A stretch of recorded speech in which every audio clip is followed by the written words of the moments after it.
He blocked me. Well, he didn't block my number, but he definitely blocked me out of the bedroom. He actually locked the door. Can you believe that? He locked the door? That sounds intense. Put the phone down for a second. You have been staring at that blank screen since we sat down. How did you guys get from a Tuesday night dinner to a locked door? I don't even know.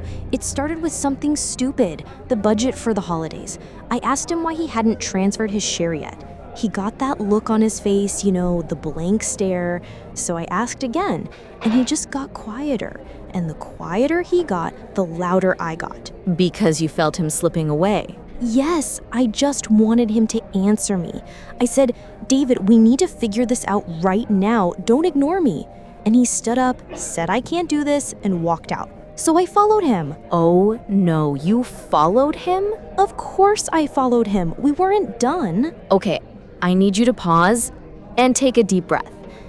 I know you were scared, but following him was probably the worst thing you could have done in that moment. Scared? I wasn't scared. I was furious. He was stonewalling me. He was treating me like I didn't exist. If I let him walk away, it feels like he is winning or like he doesn't care about the relationship. I had to make him talk. That right there, that panic that says if he walks away, he doesn't care, that is your anxiety talking. You guys are stuck in a classic pattern.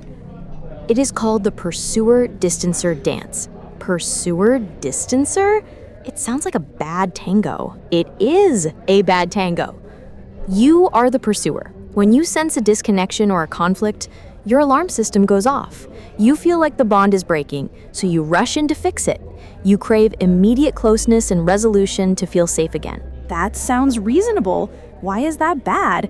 I just want to solve the problem. It is not bad to want a solution. But look at David. He is the distancer. When the emotion gets too high, he doesn't see a problem to be solved. He sees a tidal wave coming to drown him. He isn't walking away to hurt you. He's walking away to protect himself. Protect himself from what? From me?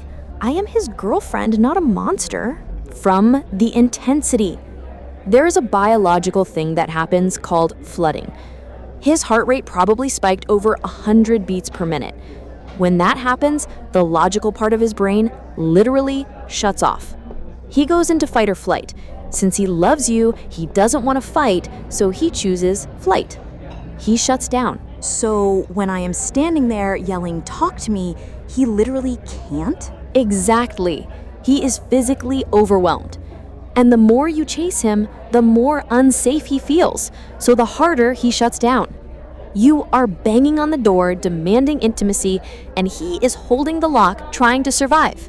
God, that is depressing. I thought I was fighting for us, but you're saying I am actually the one attacking him? I am saying your attempt to reconnect is actually perceived as an attack, and his attempt to calm down is perceived by you as abandonment. You are both triggering each other's deepest fears. So we're just doomed? Because I cannot handle the silence. When he goes silent, my brain tells me he's leaving me. I physically hurt. You aren't doomed. But you have to stop chasing him. You have to learn how to stop the cycle before the door gets locked. Okay, so I have to stop chasing him. But you have no idea how hard that is. When he walks away, my heart starts pounding. I feel like if I let him go, the conversation is over forever and nothing gets resolved. I know. That is the panic of the pursuer. You think the pause is an end, but that is because up until now, his pauses have been unstructured. He just leaves. That is terrifying. We need to change the way you guys take a break. Change how we take a break? You mean I just let him leave? No. You agree on a protocol before the fight even starts. It is called a structured timeout. This is crucial. There is a massive difference between storming out and taking a timeout. What is the difference? He is still gone either way. The difference is the promise of return. When David is flooded, he needs to be able to say, "I am overwhelmed and I cannot talk right now. I need a break." But, and this is the most important part, he has to say, "I will be back in 20 minutes to finish this." He has to give me a time? Yes, he must give you a specific time. 20 minutes, an hour, whatever it is. Do you see why that matters? I guess. If he says 20 minutes, then I'm not sitting there wondering if he's breaking up with me. I'm just waiting for a timer. Exactly. It bridges the gap. For you, the anxiety drops because you have a guarantee that he is not abandoning the relationship, he is just resetting his brain. And for him, knowing he has permission to leave without you chasing him down the hallway allows him to actually calm down. That sounds actually doable. But what am I supposed to do for those 20 minutes? Just sit there and stare at the wall? No, that is the second part. You have to practice self-soothing. Self-soothing? Like a baby? Like an adult who is responsible for her own emotions. Right now, you are using David to regulate your anxiety. You chase him because you want him to say the words that make you feel better. But during the timeout, you have to do that for yourself. You need to read a book, go for a walk, listen to a podcast, anything that lowers your heart rate. So I can't spend the 20 minutes rehearsing my next argument? Absolutely not. If you spend the break planning your next attack, you are just keeping your own fire burning. The goal of the timeout is for both of you to drop out of fight or flight mode so your prefrontal cortex can come back online. You can't solve a budget crisis when you are chemically flooded with adrenaline. It is funny, when you explain it like that, it makes sense. I have been demanding he solve complex emotional problems while his brain is basically in survival mode, and he has been running away without telling you when he is coming back, triggering your survival mode. You are both just scaring the hell out of each other. Okay, so we need a code word, or just a rule. If one of us is flooded, we call time. We set a clock, we separate, and we come back. Yes.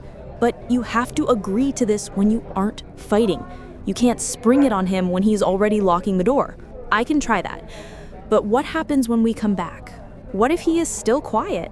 What if I'm still mad? Then you have to change how you restart the conversation. Because if you come back after 20 minutes and say, okay, are you ready to admit you were wrong?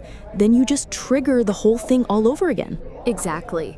If you come back from the break and immediately launch into the attack again, you prove to his brain that he was right to run away. You have to change the energy. You need a soft re-entry. A soft re-entry? It sounds like a space shuttle landing. It kind of is. You are landing a volatile situation. When you come back together, the first thing you say cannot be about the budget. It has to be about the relationship. You have to reestablish safety before you try to solve the problem. So, what do I say?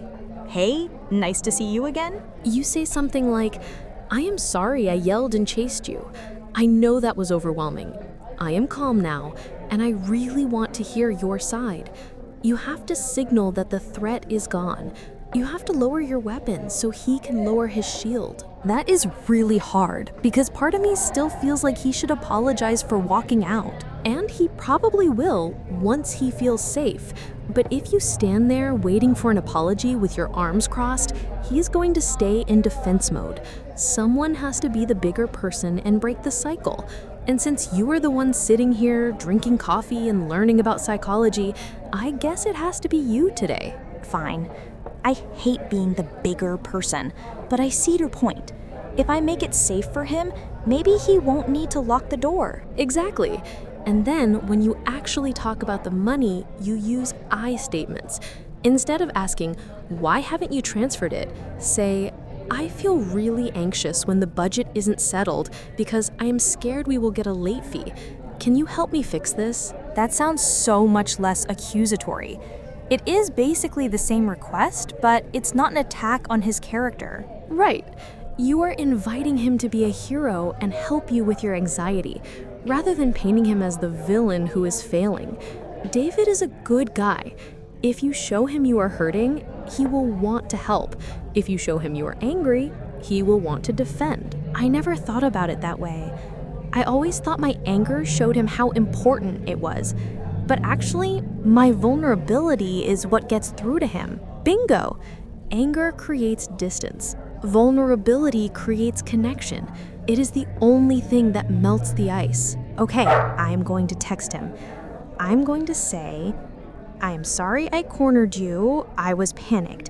Let's take a break and try again tonight. No yelling. That is perfect. You are giving him the structured timeout retroactively. You're letting him off the hook. I actually feel relieved just typing it.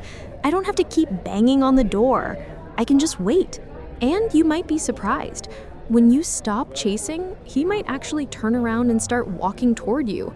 He wants to be close to you. He just needs to know he won't be swallowed up by the intensity. You are a genius, or at least calmer than me. Thank you. I'm just a friend who has made the same mistakes. Now send the text and eat your cake. You need the sugar.